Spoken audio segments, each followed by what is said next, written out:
नाज़रीन, social media की चमक दमक के पीछे छुपी हकीकतें अक्सर इतनी सादा नहीं हुआ करती जितनी नजर आया करती।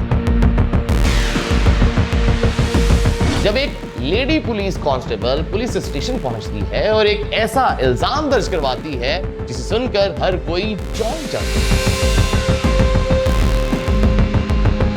वो ये दावा करती है कि उसकी अपनी ही सहेली समीना परीजाद ने उसे शदीद जिस्मानी और ज़हनी अज़ियत का निशाना बनाया। एफआईआर में ऐसे इल्जामात शामिल किए गए जो ना सिर्फ चौंका देते हैं बल्कि इंतहाई हसास भी। यहां तक कि इस केस में सख्त कानूनी दफात भी शामिल की। नाज़रीन, सोशल मीडिया की चमक दमक के पीछे छुपी हकीकतें अक्सर इतनी सादा नहीं हुआ करती जितनी नजर आया करती। कभी एक वीडियो, कभी एक इल्जाम और कभी एक एफआईआर एक लम्हे में किसी की जिंदगी को बदल कर रख देते। आज की कहानी भी कुछ ऐसी ही। एक टिकटॉकर, एक लेडी पुलिस कांस्टेबल और एक ऐसा केस जिसने लोगों को हैरत में डाल दिया। ये कहानी है समीना परीजाद की। गुजरांवाला से सामने आने वाला ये मामला कोई आम मामला नहीं, बल्कि अपनी नौइयत का एक अनोखा और पेचीदा केस बन चुका। कहानी का आगाज उस वक्त होता है जब एक lady police constable police station पहुंचती है और एक ऐसा इल्जाम दर्ज करवाती है जिसे सुनकर हर कोई चौंक जाता है। वो ये दावा करती है कि उसकी अपनी ही सहेली समीना परीजाद ने उसे शदीद जिस्मानी और ज़हनी अज़ियत का निशाना बनाया। एफआईआर में ऐसे इल्जामात शामिल किए गए जो ना सिर्फ चौंका देते हैं बल्कि इंतहाई हसास भी।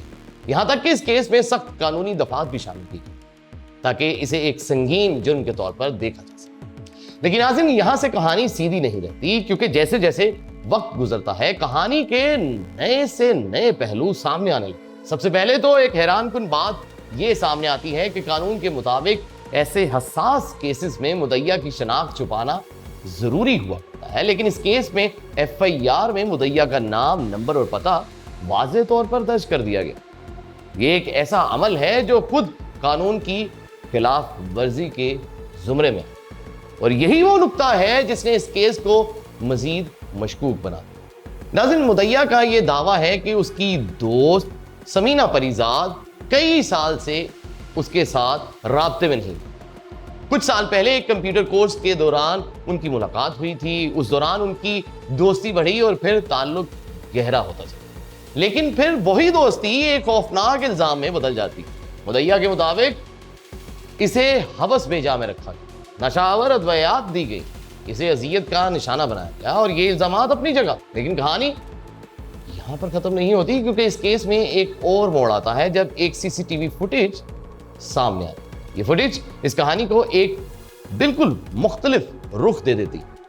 कहा जा रहा है कि इस वीडियो में वो मनाजिर दिखाई देते हैं जो एफआईआर में दर्ज कहानी से मेल नहीं खाता, यानी जो कुछ बताया जा रहा है वो हकीकत से मुख्तलिफ भी हो सकता है। नाज़रीन, यहां एक अहम किरदार सामने आता है, वो है फौजिया भट्ट, जो ये वीडियो अपने सोशल मीडिया प्लेटफॉर्म से शेयर करती हैं, जो खुद को समीना परीजाद की करीबी दोस्त और शागिर्द भी बताती हैं। फौजिया भट्ट ये दावा करती हैं कि वो 1.5 साल से समीना के साथ राब्ते में, और इन्होंने कभी भी इसमें कोई ऐसी बात नहीं देखी। वो कहती हैं कि समीना सिर्फ एक टिकटॉकर लड़की थी जो अपनी मेहनत से पैसे कमा रही थी और दूसरों की मदद भी किया।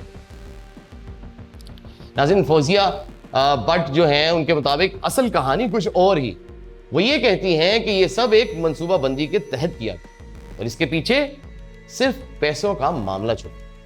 दावा यह किया जा रहा है कि लेडी कांस्टेबल यह चाहती थी कि समीना उसके भाई को माली मदद दे, लेकिन जब उसे इनकार हुआ तो उस पर यह इल्जाम लगा दिया। यहां एक और हैरानकुन पहलू सामने आता है कि मुद्दइया की एक और बहन भी है जो पुलिस में ही लेडी कांस्टेबल, और कुछ इत्तलात के मुताबिक सीसीटीवी फुटेज में दोनों बहनें एक जगह से ही बैग ले जाती दिखाई देती, और यह मनाजिर मजीद सवालात को जन्म देता। क्या ये वाकई एक मुतासरा खातून की कहानी है या फिर हकीकतन एक मंसूबा बंदी जो बज़ाहिर इस वीडियो के अंदर मुबैना तौर पर हमें नजर आती है? कानूनी माहिरीन भी इस केस को गैर मामूली करार देते। कुछ का तो कहना यह है कि बाज़ औक़ात सरकारी मुलाज़मीन बगैर इत्तला के छुट्टियां ले लेते और बाज़ अपने दफा के लिए कहानियां बनाते थे। کیا اس کیس میں بھی کچھ ایسا ہی ہوا؟ لیکن ایک سوال ہے جس کا جواب ابھی آنا باقی ہے۔ اس وقت صورتحال یہ ہے کہ کیس عدالت میں جا چکا ہے اور ملزمہ کو جوڈیشل ریمانڈ پر جیل بھی بھیج دی۔ جی ہاں، سمینہ پریزاد کو جیل بھیج دیا گیا ہے اور تحقیقات جاری ہیں اور ہر دن ایک نیا پہلو کھل کر سامنے آ رہا ہے۔ ناظرین، یہ کیس ہمیں ایک لیسن ضرور دے رہا ہے کہ ہر کہانی کے ہمیشہ مختلف رخ ہوا کرتے ہیں، اور ایک وہ رخ ہے جو ہمیں بتایا جاتا ہے اور ایک وہ رخ ہوتا ہے جو حقیقت ہوتا ہے اور جو ظاہر نہیں کیا جاتا۔ سوشل میڈیا کے اس دور میں ہم بہت جلدی فیصلہ کر لیں، لیکن قانون تو صرف ثبوتوں کو ہی دیکھتا ہے اور انہیں بنیاد بنا کر فیصلہ دیتا ہے۔ نہ جذبات کو اور نہ کہانیوں کو کسی قسم کی کوئی گنجائش نہیں رکھتا۔ اب دیکھنا یہ ہے کہ عدالت میں اس کیس کا فیصلہ کیا ہوتا ہے اور کب یہ فیصلہ آتا ہے۔ کیا سمینہ پریزاد بے قصور ثابت ہوتی یا الزامات سچ ثابت ہوتے؟ فیصلہ آنے تک یہ ایک معمہ ہی رہے گا، ایک ایسی کہانی جس میں دوستی بھی، الزام بھی ہے اور شاید ایک بڑی سازش بھی۔ ناظرین، آپ کیا سوچتے ہیں؟ کیا یہ واقعی ایک ظلم کی کہانی ہے یا ایک پلان کیا گیا مکمل کھیل؟ اپنی رائے کمنٹ میں ضرور دیں۔ ویڈیو کو لائک کریں، چینل کو سبسکرائب کریں، کیونکہ ہم لاتے ہیں ایسی ہی سچی، پیچیدہ اور آنکھیں کھول دینے والی کہانیاں جو حقائق پر مبنی۔ دیجیے اسی کے ساتھ اپنے میزبان وسیم عباس کو اجازت۔ اللہ